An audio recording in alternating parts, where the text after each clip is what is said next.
Rolling. Hi, my name is Alex, and today I'm going to show you how to rebuild an engine from a 96 to 2000 Honda Civic. This one happens to be a VTec engine. It's the d16y8. However, it's very similar to the d16y7, which is the non-VTec model. So if you just look over here, I'm going to show you which tools are for this kind of job, as well as the parts. So as you can see here, we have a valve spring compressor.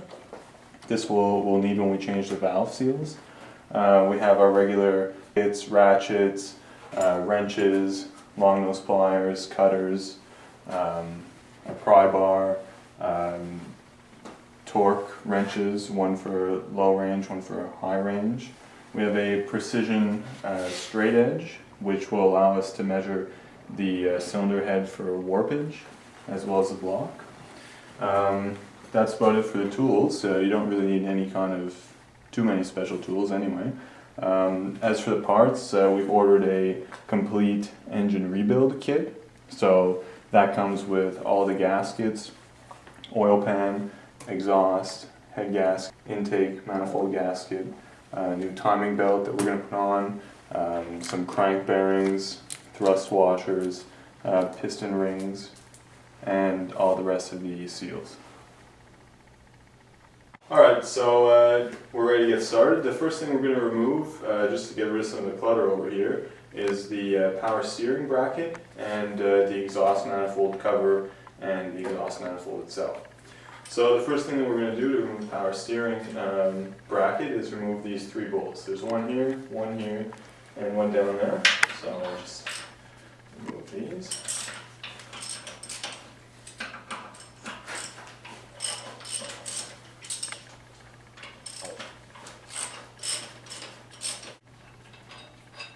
Okay, so now we're just removing the power steering bracket. We'll go on to the exhaust manifold cover.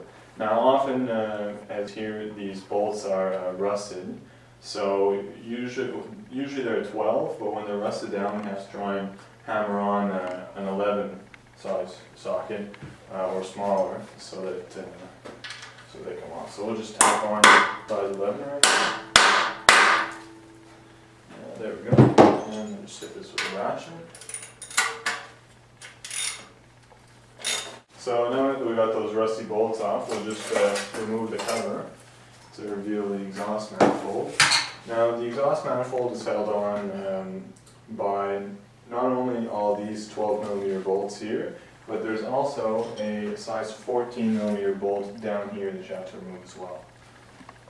And this exhaust manifold here has to be cracked. And this is very common for Civics of this year to have a cross manifold. So since we have that crack in the exhaust manifold and there's no way to fix it because you can't weld an exhaust manifold, we're going to go ahead and remove the oxygen sensor right away, because it would be a lot more difficult if the exhaust manifold weren't held onto something heavy like the engine. So the oxygen sensor right here can be removed with a size 20mm wrench. So I just put the wrench on like this and usually give it a little tap.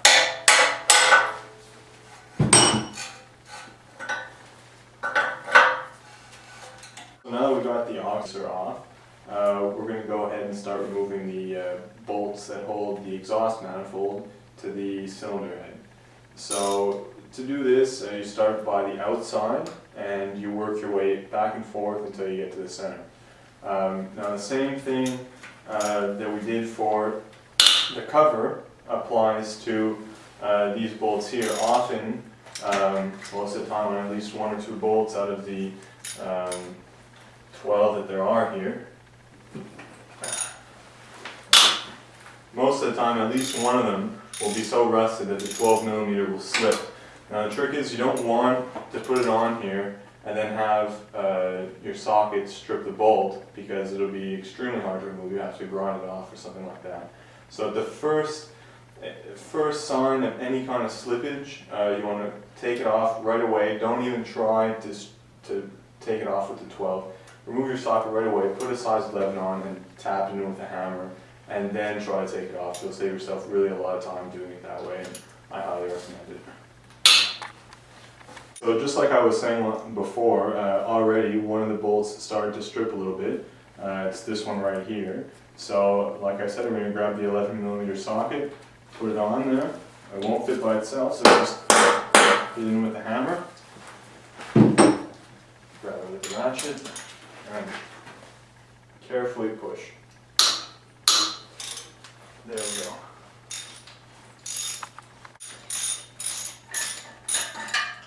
So now we've got the last bolt removed for the exhaust manifold.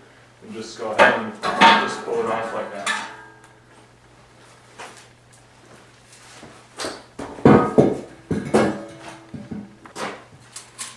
Now that we've got everything removed from this side of the engine, we're going to go ahead and spin it around and start working on the intake manifold.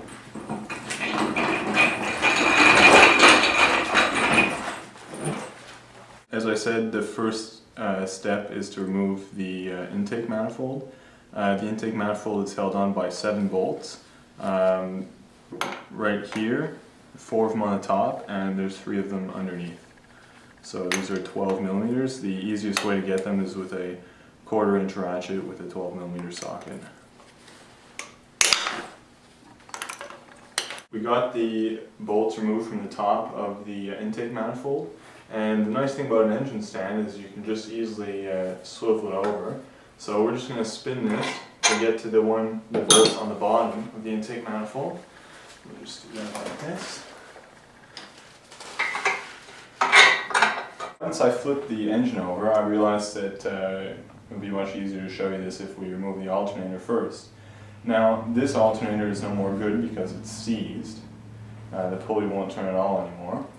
And on top of that, like, this is a very, very, very common problem for the Civic of any year really, is that even though you remove the nut on the end of here, the alternator is still jammed in place, and furthermore the bolt won't come out. So even if you hit on it like a hammer like that, you won't be able to get this bolt out. So I'm going to show you right now a trick to get around that. And now this is a very useful trick whether you're removing the alternator while the engine in the car or not. You can see that this bracket that holds the alternator is held on by 2 bolts. There's one here and there's one hidden under here. Now the challenge is that you can't get any tools to fit onto this bolt. So this is the trick. First you take off the other bolt here. It's a 14mm.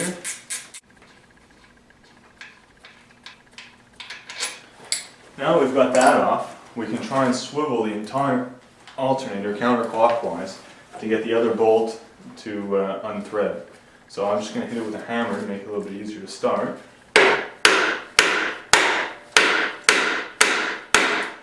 There we go. So now that doing that little half turn allowed us to get this bolt loose. So now the whole thing is loose and we just have to play with it with our fingers until it comes all the way off. Now finally we got this bolt loosened, so we'll just remove the alternator. Now that the alternator is removed, we're going to go ahead and take off the oil filter. I find a tool like this is best to remove oil filters. It gives you a real strong grip on the filter, better than a lot of the other ones they sell. Just take that off. Always make sure you bring your old oil filters back to the recycling place. It's not good to throw them in the garbage because they're full of oil. The next thing we're going to do is remove this 10mm bolt. This holds on this black box, which is the PVC,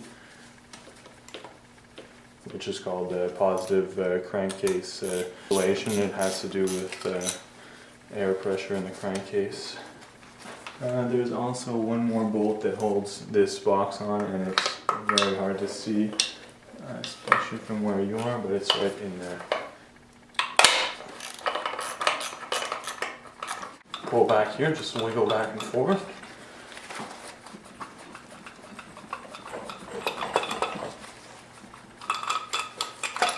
There we go.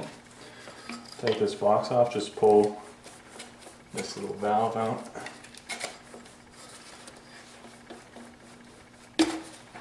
There we go. So there's just two hoses to remove from the intake manifold before we get it unbolted. The first one is right up here. Just finish the clamp